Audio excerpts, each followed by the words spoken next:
Hyderabad B N Reddy Nagar corporator తనయుడు మనీష్ గౌడ్ అతని స్నేహితులు కలిసి వీరంగం సృష్టించిన ఘటన తీవ్ర దుమారం రేపుతోంది. రంగారెడ్డి జిల్లా కడ్తాల్ టోల్ గేట్ మీదుగా వెళ్తుండగా సిబ్బంది ఫీజు అడిగారు. దీంతో ఆగ్రహించిన మనీష్ గౌడ్ సిబ్బందితో వాగ్వాదానికి దిగాడు. మాట పెరగడంతో మనీష్ తన అనుచరులతో కలిసి వారిపై కత్తితో దాడి చేశాడు. ఈ ఘటనలో 3 సిబ్బంది గాయపడ్డారు. బాధితుల కంప్లైంట్తో కేసు నమోదు చేసుకున్న పోలీసులు మనీష్ అతడి అనుచరులను అదుపులోకి తీసుకున్నారు. వారి దగ్గర ఉన్న కత్తిని స్వాధీనం చేసుకున్నారు. అటు కల్వకుర్తి కోర్టు నిందితులకు 14 రోజుల రిమాండ్ విధించింది. మనీష్ గౌడ్ తో పాటు 5గురిని రిమాండ్కు తరలించారు.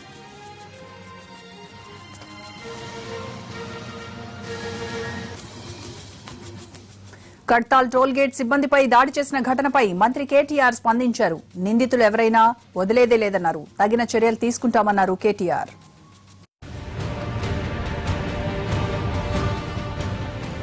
అయితే మనీష్ గౌడ్ తండ్రి రామ్మోహన్ గౌడ్ మాత్రం తన కొడుకు ఏ తప్పు చేయలేదంటున్నాడు. టోల్ ఫీజు కట్టలేదనడం అవాస్తవమని చెబుతున్నాడు. అసలు తన కొడుకు కారు నుంచి దిగలేదని, మనీష్ స్నేహితుడే తొందరపడ్డాడని చెప్పుకున్నాడు రామ్మోహన్ గౌడ్. అది కనిపిస్తున్నారు అరుణ్ రెడ్డి, దుడ్డుగా ఉన్నాడు, గడ్డం ఉన్నదేమో నితీష్, వీళ్ళిద్దరు ఉన్నారు. ఆ షాయి అనేటోడు విడిపిస్తుండు.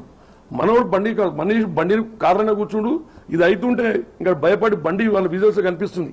భయపడి ఆడ బండి తీసుకొని ముందు వెళ్ళిపోయాడు స్పీడ్గా. ఆగినాక వీళ్ళు వచ్చి వెనకకి వచ్చి ఇలా లెక్కిరు. కానీ మనీష్ కావాలని ఇలా ఏంటంటే ఉన్నట్టు చెప్తే బాగుంటుంది.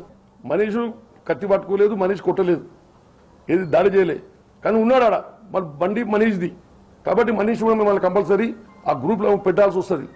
ఆయన ఎట్లా చేస్తుంది. ఎందుకంటే ఆయన ఫంక్షన్ అందరు కలిసి వచ్చారు కాబట్టి ఆయన కూడా ఉండాలని చెప్పి చెప్తే మేము కూడా ఎట్లకెళ్ళి ఏం చేయలేము.